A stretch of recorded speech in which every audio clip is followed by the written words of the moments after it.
What's up guys, welcome to my Kengan Omega chapter 135 video. A pretty fire chapter this week like most weeks. We got more information about the fight between Lolong and Kuroki in the past, reveals about the matches between Oma and Kure Ryan during the time skip, fighting greatness, not too much of the fight itself, just more so focused on reveals, but we did get a few cool exchanges, learning what Oma actually did last chapter to catch Lolong off guard and some other cool things to discuss. However, before you continue watching today's video, make sure to leave a like on the video, it'll be greatly appreciated, and make sure you're subscribed. Now, let's begin. We start out in the flashback seeing that the target has been assassinated. If everyone doesn't remember, Kuroki is an assassin, and we learnt a few chapters ago that after Lolong left the military, he became a bodyguard for the underworld, then eventually joined Purgatory after that. So we see a 24-year-old Lolong being a bodyguard fighting the assassin Kuroki. Even though we learned that this fight was a draw,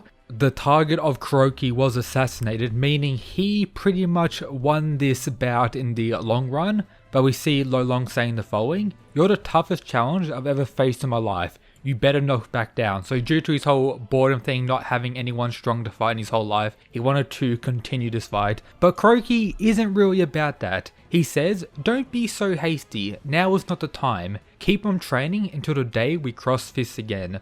Meaning it wasn't an all-out fight to the death where either one of them couldn't get the advantage. It was more so them facing one another. No one could actually win the fight, but the whole mission and purpose for Kuroki being there was fulfilled, so his reason for fighting didn't really exist any longer. And it did kind of seem like Kuroki was sunning Lolong in this scene a little bit. And looking at the two panels of both fighters, it does seem like Lolong is a little bit more injured than the likes of Kuroki. But still pretty cool, always great to see Kuroki without a beard, even though, bearded Kuroki is, 50 million times stronger. From there we cut back to the current fight, with us getting some inner monologue from Lolong, which is very important. He's thinking, "Kuroki, this man might just be on par with you back then." The implication here is that out of all his fights ever since he joined Purgatory and everything like that, he hasn't had a fight that's pushed him to the same degree that this younger Kuroki did, and he's comparing Oma to that Kuroki, which could very well mean out of all the 400 plus fights Lolong's had ever since that Kuroki fight, probably more, he hasn't faced someone as strong, which would mean that Oma is indeed above Drota. Even though he's called the Gentle King and everything like that, Lolong isn't comparing him to Drota, a more recent fight, he's comparing him to Kuroki back then, as soon to be the strongest foe he's ever faced. So yeah.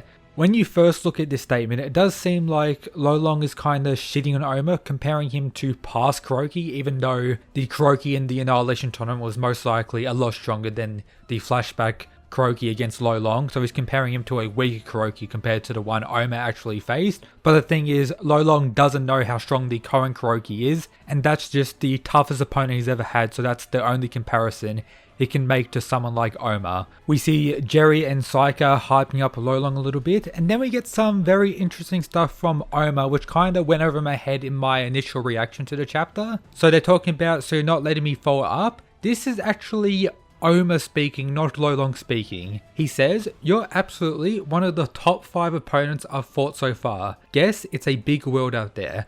When I first read this chapter, I thought that was Lolong speaking, which was kinda very bad implications for Oma. But reading it again, it's very clearly Oma speaking, which does make it look a lot better for Oma, and does show Oma giving Lolong a little bit of disrespect. You would think he'll be more so top 2 or like the strongest, perhaps I could say that, but of course they always have to keep Kuroki on a pedestal. But yeah, pretty cool, looking good for our boy Oma. From there we cut to Kurekala, who says something again very interesting. She talks about Lolong being exceptionally strong, and that she doesn't know if even Ryan can beat him. Of course, Elena is confused. "You mean he's stronger than Ryan?" They mention the matches and how Oma currently has a losing record, but still points out that Oma can actually beat Lolong in this fight.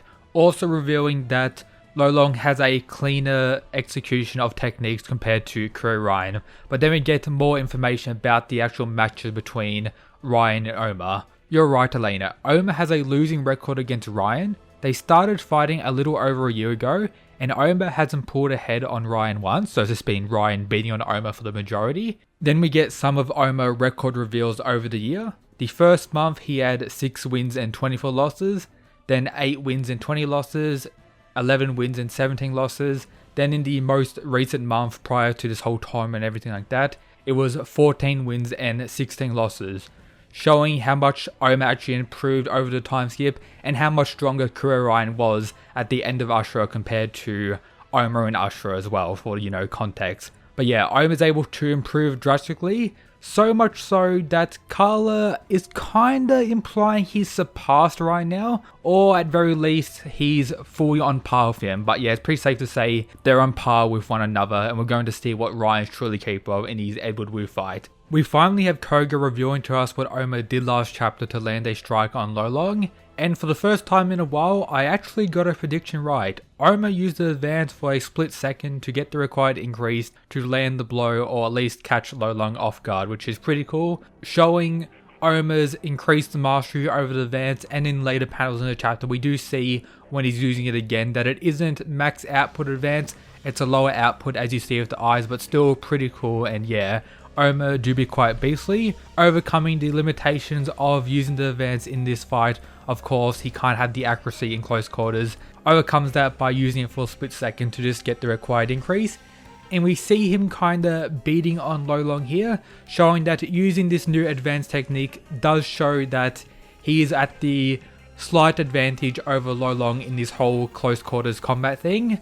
Then we get a further reveal about why Lolong is truly the strongest. We have him slowly adapting to Oma's current fighting style, him realizing what's going on, he's speeding up in bursts, then finally changes everything up. Lolong tries taking Oma to the ground, Oma somewhat counters it, Lolong lands a strike, and then grabs his arm and throws him on the ground. According to Drotta, he struck an acupuncture point. He's controlling his opponent's movement by using their pain sense against them. So further evolution of Lolong here, and then some pretty crazy reveals. This is what makes Lolong the strongest. Even though he doesn't specialize in physique, power, technique or speed, he's the ultimate all-rounder, capable of adapting to any situation. So just a reminder that our boy Kazi pretty much foresighted this whole thing about Lolong being an all-rounder like 30 or so chapters ago, so Kazi remains as the true god of the Kengan verse. But the mention of capable of adapting to any situation. So Lolong is very similar to the likes of Kanogito, and pretty much a much better version of, the clown boy. But yeah, pretty overpowered, the ultimate all-rounder. And if next chapter the fight does continue on the ground, I think Lolong will be in a little bit of trouble because Oma of course has his water kata, which is very overpowered when it comes to grappling, as we saw with what he did against Cosmo. So if he is an all-rounder that specializes in adapting, he's going to need to adapt to each one of Oma's katas throughout this fight as it continues. Then in the final panel we get something very interesting. What crossed Lolong's mind in this moment was not assurance of his victory, but a premonition. A premonition of him losing, getting overpowered by Oma's water kata when it comes to grappling. Whatever that final panel was, it doesn't look too good for our boy Lolong here, and does give hope to Oma still, even though he doesn't look like he's in a very good position in the final panel here.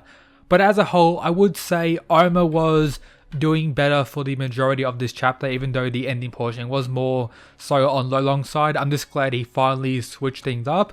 Like, I enjoy his whole Slat, and Slat does be pretty badass in Kengan, but still I'm grateful for Lolong finally changing things up and us getting the reveal of what makes Lolong truly the strongest. But yeah, pretty cool chapter, a lot of reveals. Hopefully I explained stuff better that a lot of people didn't initially understand. I know I didn't when I first reacted to the chapter, so yeah, hope you enjoyed. If you did, make sure to subscribe, leave a like. If you haven't already, make sure to follow the Twitter, it'll be greatly appreciated. Join the Discord to talk more about Kengan greatness, and as always, shout out to these people who support the channel via the Patreon. But yep, that's it guys, peace!